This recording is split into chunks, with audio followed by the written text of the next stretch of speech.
Ngayong araw nga po pala, ipapasok ulit kami sa school at ayun nga din po ang aking panganay at inayusin ko na po siya. At ayun na nga po, nandito na po kami sa school at habang kinukuha ko po yung cellphone ay hindi ko na po nakita yung anak ko sa sobrang bilis maglakad. At ayun nga din po yung aking bunso, nagpabili po siya. Slime nga po pala yan. At tinuturo nga po niya yung kulay pula. Sabi ko nga sa kanya na wag muna magpabili ng candy kasi nga may ubo pa. Buti na lang at pumayag siya. At ayan na nga po, magbabayad na nga po kami dyan. At nilapitan na kami ng may-ari ng tindahan. At pagkatapos namin bumili ay umuwi agad kami at andito na nga po kami sa bahay. At tungtuwa ko sa bunso ko kasi wala pang 5 minuto ay nagsasayaw na kaagad. Kinuha kaagad yung sandals ng ate niya.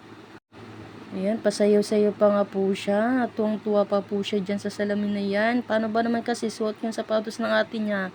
At ayan na nga, maya-maya ay nagyakad niya ng mag-aral kami. May himala talaga ngayong araw. Yun nga lang, hindi lapis yung ginamit, kundi color. Sabi ko nga sa kanya, ay wag mo nang gamitin yung notebook niya. Kaso nga lang, di ko napansin, nagsulat ka agad. At ayun na nga po, nagsundo na po agad kami sa atin niya. At ayun nga po yung mga parents ng mga bata, nag-aantay po sa labas. At ayan din po yung aking bunso, kumakain po siya ng mangga. At ayun na nga po, nakasakay na nga po kami sa padjak. At ayun nga po, nung pagbaba namin sa padjak ay nasira nga po yung tsinelas ko. Buti na lang ay pauwi na po kami. At ng mga oras na yan ay bibili pala kami ng ulam para sa hapunan. Kasi nung mga oras na yan ay hapon na po kasi. Oras na ng lutuan. At ayun na nga po, bumaba na nga po kami dyan at nagbayad na po ako. At ayun nga po, nagantay po ang aking mga anak. Hindi po kasi kaagad na ibibigay sa akin yung sukli. Paano ba naman kasi nahiraman siyang kunin yung bariya. At ang bibilin ko pala ay karning baboy. At ayun na nga po, binigay ko na kaagad yung bayad. Kaso nga lang, parang nalito nga si ate. Kasi ngayon, nagkamali nga siya dyan sa pagsukli sa amin. At ayun na nga, binalik na nga ni ate kasi nga nagkamali nga siya ng sukli. Ganon talaga, nagkakamali talaga tayo, tao lang. At kahit na magsobra at kulang si ate sa sukli niya, ay bibilangin ko naman kaagad pagka ibinigay sa akin yung sukli. Kasi ganon po kasi ako pag bumili. Binibilang ko yung sukli.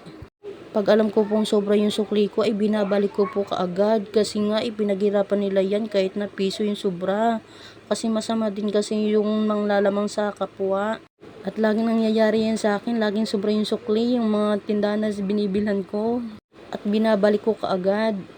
Dahil alam ko nga na pinaghirapan nila yon. At may 3 tindahan nga dito sa looban na laging sobra yung sukli at binabalik ko kaagad.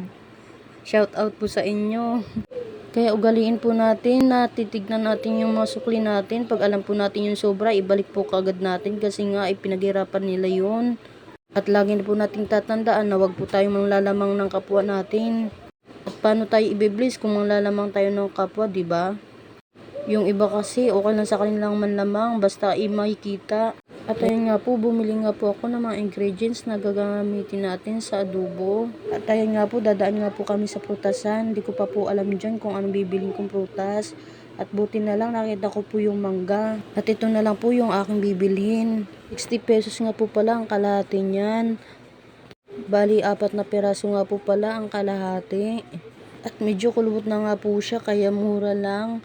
Pero okay lang po yan kasi nga ay gusto nga po namin kumain ng mangga. At pinili ko na lang yung medyo okay pa.